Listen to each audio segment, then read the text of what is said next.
Hai Sobat Komunikan, apa kabar semuanya? Welcome back to my channel, bersama saya dengan Miss Henny. Hari ini kita akan membahas mengenai pengutipan. Ya, saya akan coba mengajarkan atau men-sharingkan bagaimana cara kita untuk mengutip jurnal ataupun mengutip dari artikel. Kemudian, dari hasil kutipan tersebut, kita akan jadikan sebagai daftar pustaka yang otomatis sudah ada di Word. Jadi, nanti Sobat Komunikan nggak perlu ribet-ribet lagi untuk menulis daftar pustaka.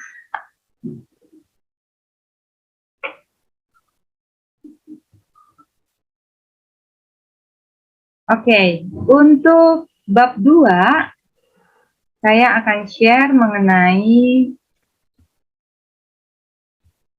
bab 2, kita bicara tentang tinjauan pustaka. Jadi kalau teman-teman yang minggu lalu atau sebelumnya tidak mengikuti kelas saya, mungkin bisa dipelajari bagaimana cara membuat kutipan, ya, seperti definisi konsep. Ya, saya akan uraikan bagaimana cara pengutipan. 2.5, ya, 2.5 adalah definisi konsep. Ketika kita bicara tentang definisi konsep, kita harus merujuk kepada jurnal utama yang akan kita uraikan. Saya akan share dulu jurnal utama yang akan kita pakai. Ini adalah jurnal utama yang kita akan pakai, ya. A Study of Service Quality, Corporate Image, Customer Satisfaction, Revisit Intention, and Word of Mouth Evidence from KTV Industry. Nah, untuk memudahkannya, saya akan screenshot model dari penelitian ini. Nah, ini adalah modelnya. Supaya mudah, saya akan screenshot saja. Dan jurnal utama ini akan dijadikan sebagai jurnal yang akan kita kutip, gitu ya. Nah, di sini, oke, kita akan kutip jurnal ini.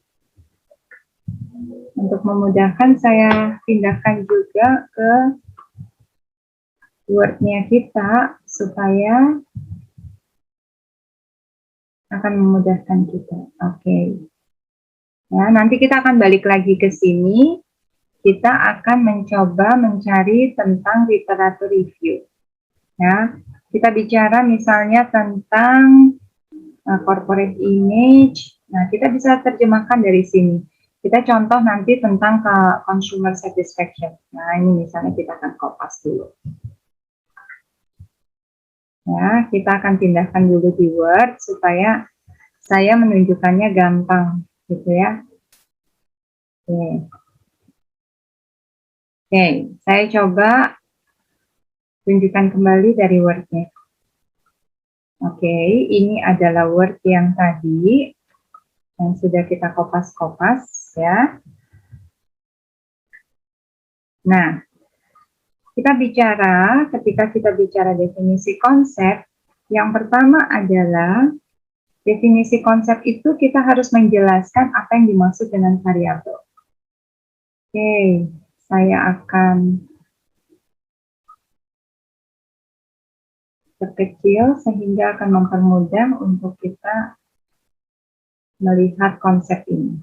Oke, di sini ada konsep. Nah, ketika kita bicara tentang definisi konsep, berarti kita bicara tentang variabel-variabel apa saja yang nggak ada dalam penelitian kita.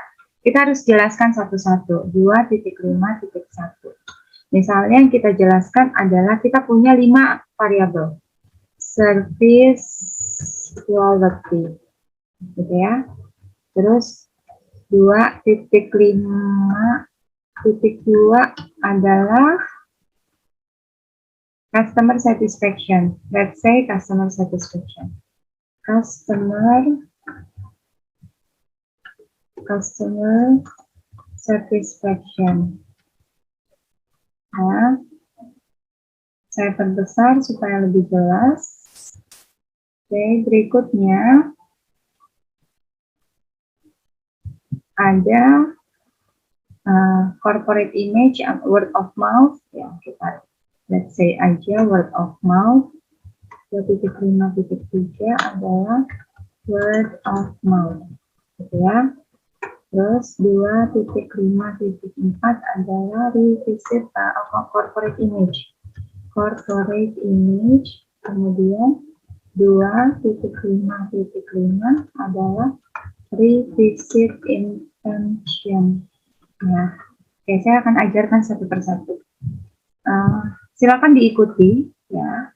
Misalnya kita akan ngomong tentang, saya akan pilih salah satu aja. Kita misalnya bicara tentang customer satisfaction. Ya, ini sudah kita hapus. Nanti kita akan pakai lagi berikutnya.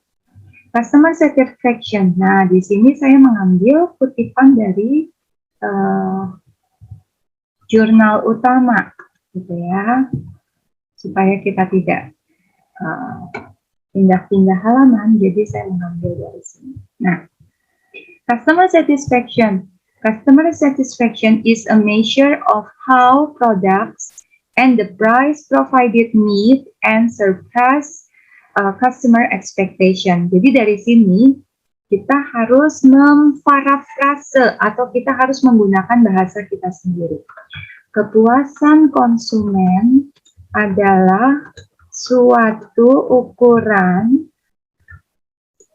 mengenai bagaimana produk atau jasa dapat memenuhi harapan konsumen. Nah, di sini kan ada Kotler sama Armstrong ya. Nah, di sini teman-teman boleh masukkan di sini ya. Kemudian jangan lupa karena ini bukan jurnal yang kita baca, tapi yang kita baca adalah jurnal yang ini ya, yang dari Kim Leng Ko, maka yang kita harus tulis adalah ini sumber utama, kita kasih kata dalam. Nah, dalam jurnal yang kita pakai itu kita harus kutip. Nah, ya, dalam. Oke, sebentar saya rapihin dulu tulisannya. Marginnya juga saya rapikan dulu, karena marginnya itu sebelah kiri 4 cm, atas, kanan, bawah 4 cm. Gitu ya. Nah, dalam ini kita harus mengutip jurnal utama yang kita pakai, yaitu jurnal ini. Gitu ya. Jadi, caranya adalah kita masukkan reference, kemudian insert citation, add new source. Nah, di sini ada pilihan. Apakah sumber kita itu dari buku, atau dari book chapter, atau book section, ataukah dari jurnal artikel, dari artikel in periodical, atau dari proceeding, atau dari website, dan lain sebagainya. Ya, jadi karena jurnal yang kita ambil adalah dari artikel, jadi kita tulisnya jurnal artikel. Oke. Di sini ada author, berarti pengarangnya siapa? Kita lihat teman-teman di sini, ya. Ini adalah jurnal utamanya. Nah, siapa yang mengarang? Nah, ini authornya. Nah, kita copy, kita masukkan di sini, author. Title-nya apa? Begitu seterusnya ya teman-teman ya. Title-nya adalah a study. Ya, ini title-nya. Jadi kita kopas satu-satu teman-teman. Nah, ini title-nya. Saya coba kita kopas satu-satu. Nah, teman-teman bisa ikuti tahap demi tahap. Nah, Kita copy semuanya, judulnya. Silakan diikuti. Mungkin tidak terlihat yang jurnalnya, tapi tadi saya sudah berikan. Oke. Nama jurnal adalah, nama jurnalnya kita lihat di sini. Nah, ini dia nama jurnalnya. Kita copy. Tahunnya.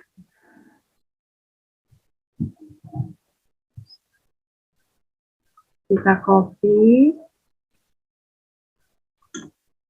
Tahunnya kita lihat lagi.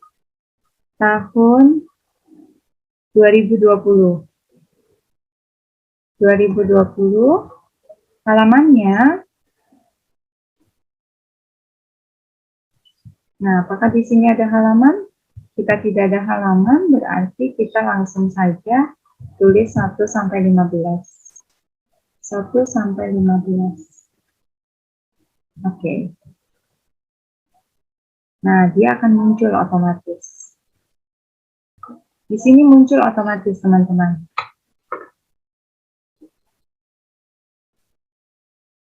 Nah, di sini muncul otomatis.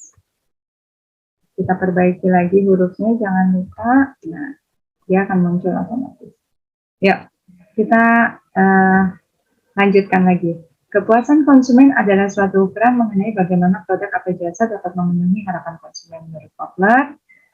Dalam ko. Nah, ini kita boleh ganti warnanya hitam saja. Nah, dalam ko. Kemudian kita lanjut lagi nih. Dalam satu paragraf, gitu ya. Sebaiknya terdiri dari 6 sampai 8 baris. Itu idealnya. Ya, satu paragraf terdiri dari 6 sampai 8 baris. Nah, kemudian kita lihat lagi. It refers to the final state of a process in which the customer evaluate the perceived benefit obtained for using service. Nah, kita bilang. Kepuasan konsumen, kita gunakan bahasa kita sendiri, merupakan keputusan final. Ya, kalau teman-teman mau translate ke Google Translate boleh, tapi setelah itu teman-teman harus parafrase, karena Google Translate itu terjemahannya agak berantakan. Saya coba ya teman-teman, kita gunakan ke Google Translate. Oke. Kita coba, nggak apa-apa gunakan Google Translate, tapi harus diparafrase lagi. Nah ya, mengacu pada keputusan final dari sebuah proses di mana pelanggan mengevaluasi, gitu ya. Proses evaluasi manfaat yang dirasakan pelanggan atau konsumen dalam menggunakan produk atau jasa tersebut. Misalnya kita gunakan seperti itu. Ya, kemudian jika perusahaan ingin melihat jika perusahaan ingin pelanggan melihat produk atau layanan mereka sebagai sesuatu yang berharga, maka kepuasan pelanggan harus terpenuhi. Nah, oke. Jika kepuasan pelanggan terpenuhi melalui layanan, produk atau jasa yang baik, maka konsumen cenderung setia terhadap produk atau jasa yang dikonsumsinya. Gitu. Ceritanya seperti itu ya. Jadi kalau teman-teman mau ambil dari yang kutipan dari sini boleh, kutipan dari sini boleh, atau teman-teman langsung ambil dari yang ko-nya ini boleh. Nah, mengenai ko-nya ini, nanti teman-teman boleh lihat antara dia di atas seperti ini dalam, Ya, atau ko-nya ini boleh terakhir. Jadi kalau misalnya ko-nya terakhir, teman-teman tinggal reference, insert citation, masukkan yang tadi sudah dimasukkan. Ko, nah dia otomatis akan muncul. Ya, ini sudah ada 1, 2, 3, 4, 5, 6 kurang lebih dan 6 baris oke lah ya. Nanti boleh ditambahkan lagi. Jadi dalam ko-nya saya nggak tulis karena ko-nya ada di terakhir. Gitu ya, kalau mau ditambahin lagi boleh. Sebuah studi yang dilakukan ini melaporkan bahwa kepuasan konsumen, kepuasan pelanggan dengan tenaga penjual memiliki pengaruh positif terhadap kesetiaan pelanggan untuk membayar tinggi. Nah, misalnya kita lanjut lagi. Penelitian terdahulu yang dilakukan oleh siapa nih? Dilakukan oleh dia tahun 2019 gitu ya, menyatakan bahwa kepuasan konsumen berpengaruh positif terhadap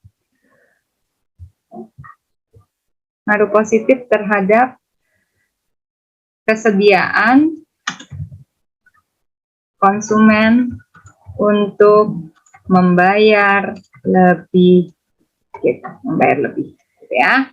Nah, dari sini kita ganti lagi tulisannya, hurufnya jangan lupa karena nanti akan berbeda. Nah, contohnya seperti ini. Saya kecilin ya. Nah, ini adalah jurnal ke-1. Jurnal 1 itu paragraf 1 adalah jurnal utama.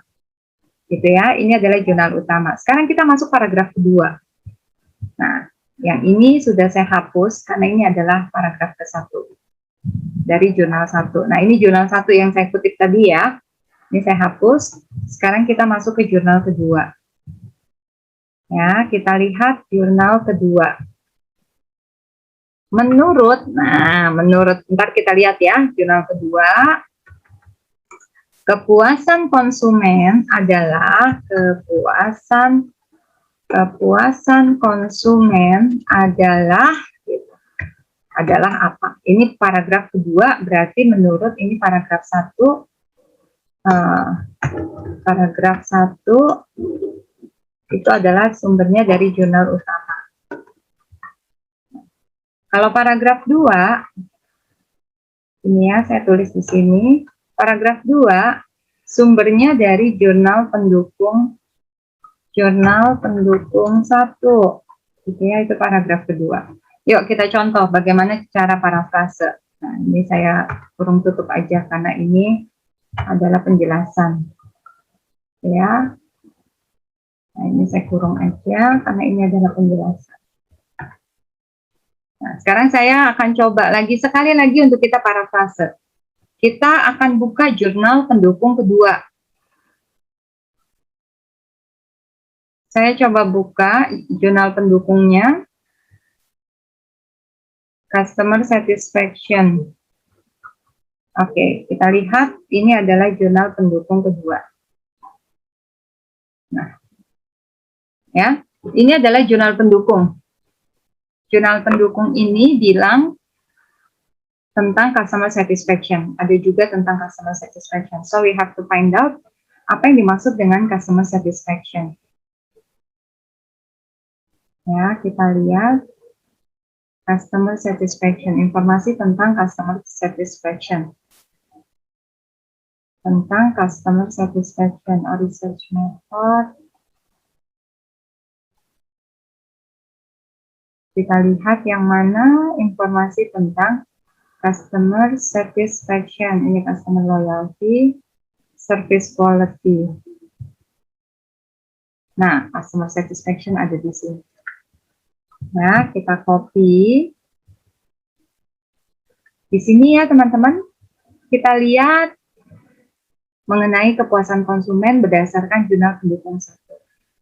Customer satisfaction is considered to be a feeling of happiness or disappointment for the customer, which come from their comparison between the performance or result of a service or product and their expectation of it. Nah, kita parafrasein. Kalau teman-teman mau pakai Google Translate boleh, tapi ingat harus diparafrase karena Google Translate itu tidak sepenuhnya mengikuti tata bahasa yang benar, ya. Kepuasan konsumen merupakan sebuah perasaan senang atau kecewa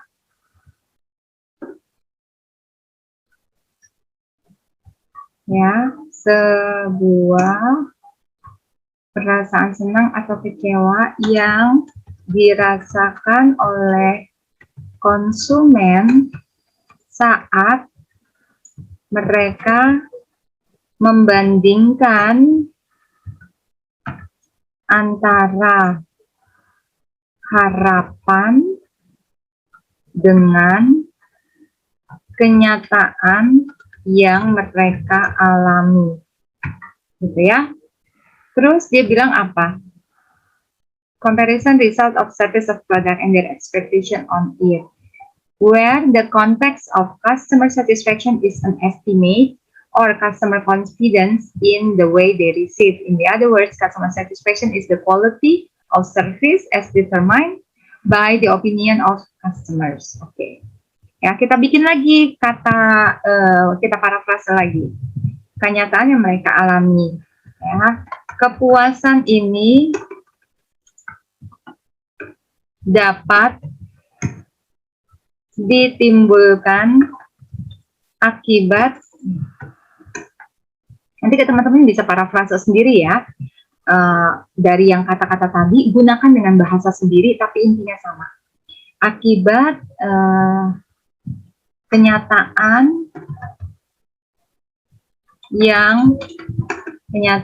yang mereka terima melebihi ekspektasi harapan mereka. Nah, misalnya, apalagi ya kita ngomong ya, the quality service determined by opinion of the customer. Jadi, dapat disimpulkan, oke, kalau nggak kita nggak usah pakai jadi. Dapat dikatakan bahwa kepuasan konsumen adalah suatu pendapat atau opini pribadi seseorang atas layanan, barang, atau jasa yang diterimanya. Nah, cerita kita ngomong gitu. Ya. Nah, sekarang kita akan coba cari, nah ini saya kecilin aja, kita akan coba cari untuk sumbernya. Nah, kalau sumber berarti sama seperti tadi, ketika kita mau memasukkan sumber, kita harus masuk ke reference, di sini ya, di atas, insert, design, layout, references. Kita masuk reference, kemudian masuk insert citation, masuk lagi add new source. Ya, kita lihat jurnal yang tadi. Nah, di sini adalah jurnalnya. Kita akan lihat ya, ini adalah jurnal yang akan kita pakai. Judulnya apa? Nah, kita tulis judulnya. Kemudian pengarangnya siapa? Ini adalah pengarangnya. Jangan lupa angka 1 dan 2-nya yang menunjukkan penulis ke-1 atau penulis kedua harus kita hapus. Kemudian nama jurnalnya apa? Nah, ini jurnalnya, pakai volumenya jangan lupa, kita copy. Nanti saya akan tunjukkan di Word-nya ya, setelah semuanya saya copy. Tahunnya tahun berapa? Kita lihat tahun 2021. Ini halamannya 22 sampai 34. Halaman 22 sampai 34, tahunnya 2021. Oke. Di Word, kita akan melihat seperti ini. Nah, ini sudah ada tampilan di Word-nya. Gitu ya. Jadi tadi ini autornya adalah nama pengarangnya, kemudian title-nya adalah judul dari jurnal tersebut. Nah, ini adalah nama jurnalnya. Jangan lupa edisi dan tahunnya juga ditulis di sini, year-nya. Halamannya jangan lupa 22 sampai 34 tadi ya. Oke, kita oke. Nah, maka otomatis dia akan muncul di sini, teman-teman. Dan kalau kita arahkan kursor kita ke sana, mouse kita ke sana, maka dia akan ada tandanya bahwa kita sudah mengerti. Ya, ini adalah paragraf kedua. Saya kasih contoh sekali lagi ya, teman-teman. Bagaimana cara kita parafrase. Paragraf ketiga adalah jurnal pendukung kedua. Gitu ya. Kita bicara tentang customer satisfaction masih. Kita bicara tentang kepuasan konsumen ya. Jadi, kepuasan konsumen adalah, nah kita lihat lagi sekarang jurnal pendukung ketiga. Kita buka.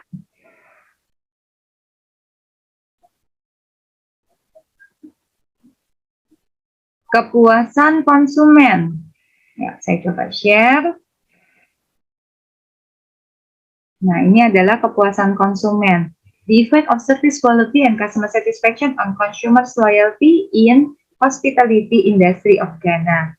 Ya, jadi kita akan mencari definisi dari kepuasan konsumen. Literatur review ya. Service quality, kemudian kita mau customer satisfaction. Concept of customer satisfaction. Nah, ini adalah konsep of customer satisfaction. Ya. Customer satisfaction. Oke, saya akan copy. Kita coba masukkan ke Word kita.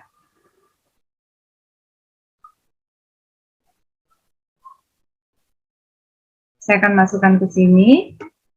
Ya. Nah, ini adalah terjemahannya. Kalau teman-teman mau masukkan ke Google Translate boleh, tetapi jangan lupa harus diparafrase mengikuti apa yang kita inginkan, karena tata bahasanya berbeda.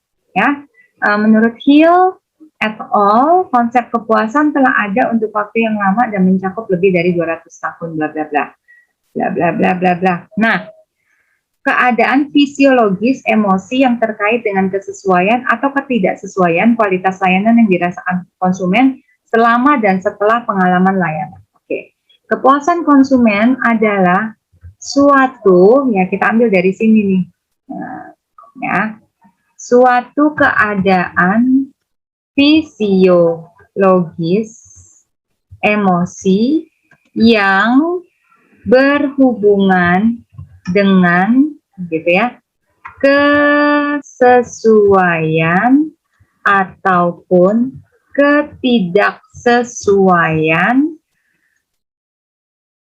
kualitas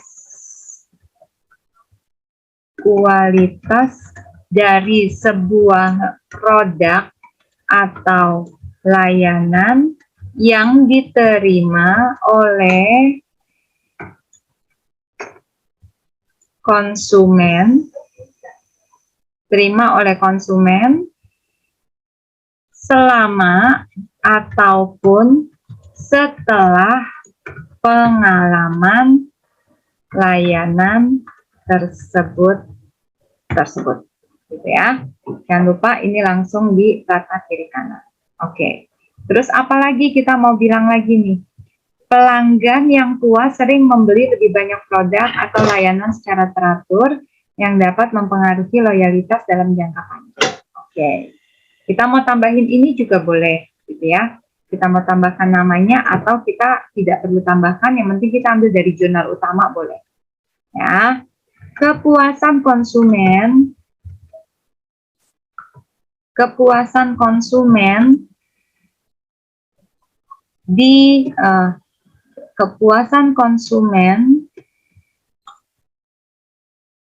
memiliki karakteristik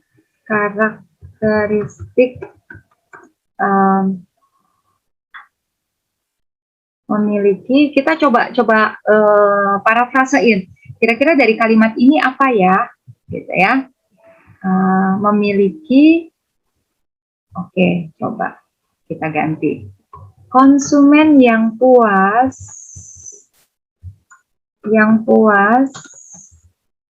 akan cenderung membeli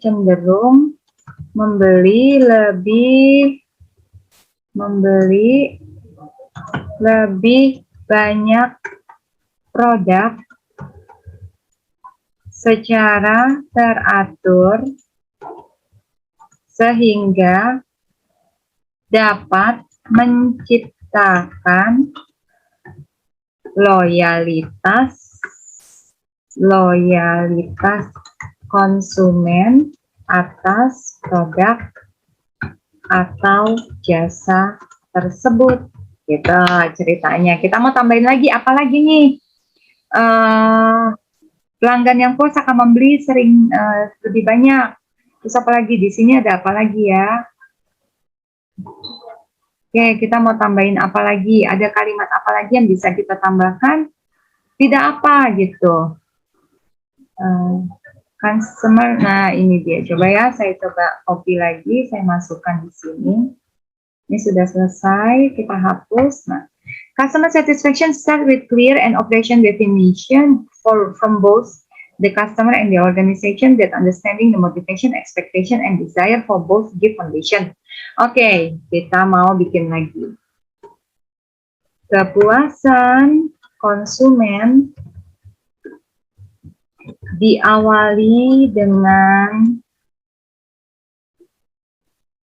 definisi operasional, diawali dengan prosedur yang jelas antara konsumen dengan perusahaan, di mana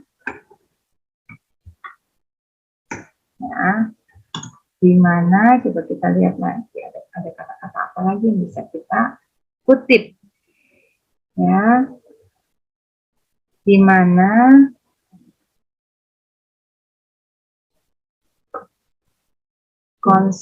mana terdapat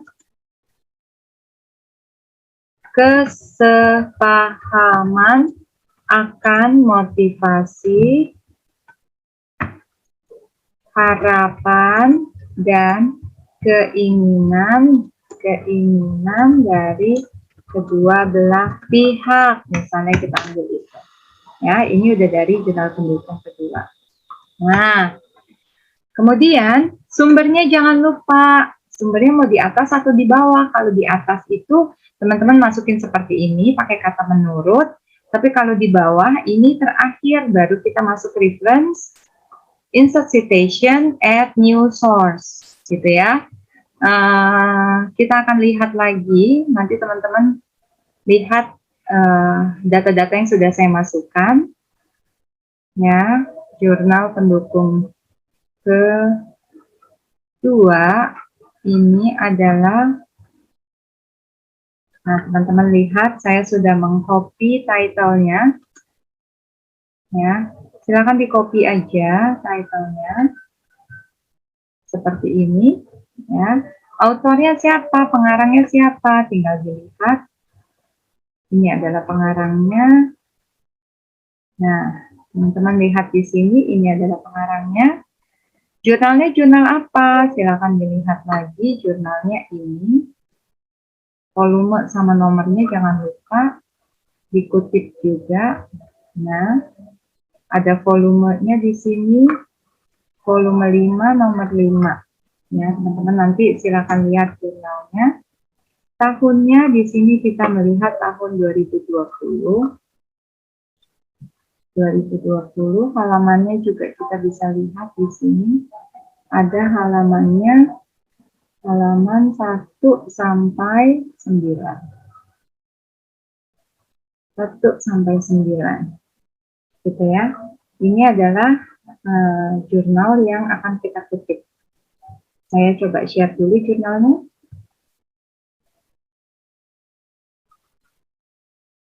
Ini adalah jurnal yang kita kutip, ya. Ini tadi yang saya copy, ini adalah judulnya, kemudian ini adalah pengarangnya, kemudian ini adalah nama sumber jurnalnya dengan volume-volumenya, bulannya, dan ini adalah tahunnya. Gitu ya. Jadi nanti teman-teman tinggal kopas aja.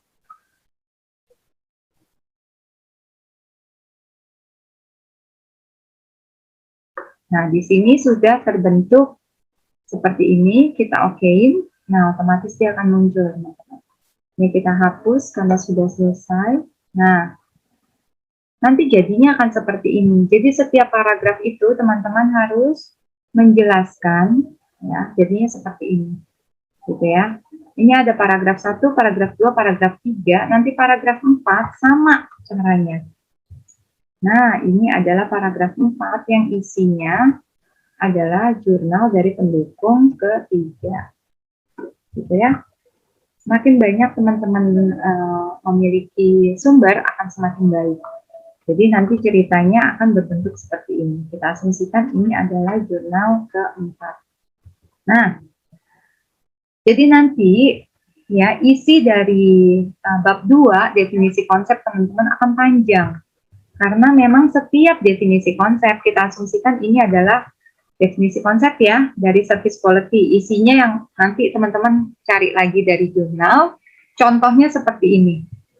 Jadi definisi konsep itu ada 4 paragraf, di mana paragraf 1 berasal dari jurnal utama, paragraf 2 dari jurnal pendukung 1, pendukung 2, dan pendukung 3. Begitu juga ketika masuk konsep yang kedua. Ini masuk definisi konsep, gitu ya. Nah, masuk konsep yang kedua. Nah, customer satisfaction, paragraf 1, paragraf 2, paragraf 3, paragraf 4, gitu ya. Paham ya? Begitu seterusnya, sampai nanti teman-teman menemukan definisi konsep dari setiap variabel dalam penelitian kita. Nah, jadinya seperti ini. Dari definisi konsep pun teman-teman sudah bisa mendapatkan begitu banyaknya informasi. Dan jangan takut nanti halamannya sedikit, enggak. Karena memang dalam setiap variabel paling tidak ada 4 paragraf yang menyatakan definisi konsep. Ya, ini kita asumsikan ini adalah jurnal. Nah, dari definisi konsep aja teman-teman sudah bisa dapatkan berapa halaman nih? 8, 9 halaman dari bab 2. Gitu, paham ya? Jadi sampai di sini cara pengutipannya. Nah, setelah semuanya itu kalian kutip, ya, dari paragraf 1, dari service quality, misalnya, jangan lupa ini diitalikin ya. Kalau bahasa Inggris harus italik, jangan lupa. Nah, dari paragraf 1, terus dari jurnal utama, kemudian dari pendukung 1, pendukung 2, pendukung 3. Nah, siapa tahu jurnal yang teman-teman pakai di variabel 1 dengan variabel 2 itu beda gitu. Jadi akan ada banyak jurnal yang teman-teman pakai. Semakin banyaknya jurnal, nanti teman-teman tidak usah pusing untuk daftar pustaka. Saya ajarkan cara membuat daftar pustaka. Ini kita udah nih bab 2 udah selesai semua. Sekarang saya udah mau masuk bab 3, bab 4, bab 5 selesai, kita mau masuk ke daftar pustaka. Daftar pustaka tinggal klik lagi reference, kemudian klik bibliografi, ya. Masuk ke references.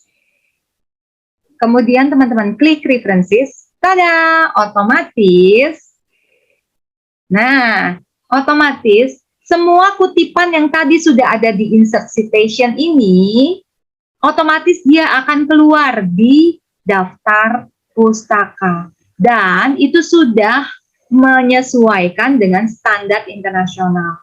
Ya, jadi standarnya APA, APA, gitu ya, tinggal teman-teman edit saja, tulisannya diganti, ini sudah sesuai dengan standarnya internasional, jadi sudah tidak perlu di edit-edit lagi dan memang sudah sesuai dengan alphabetically, ya, sudah alphabetically ini, ya, sudah A to Z, gitu. Jadi nanti teman-teman sudah selesai, tinggal daftar pustakanya akan muncul dia secara otomatis. Gampang bukan? Ini sudah terarah secara otomatis, A duluan, Z terakhir gitu. Jadi dia akan otomatis mengurutkan dari A to Z. Oke? Bagaimana? Gampang kan? Nah, dengan begini harapan saya bab 2 kita sudah semakin kaya dan akan mempermudah teman-teman untuk menyelesaikan bab 2. Tetap semangat mengerjakan skripsi ya. Salam, saya Miss Heni. See you next time. God bless you.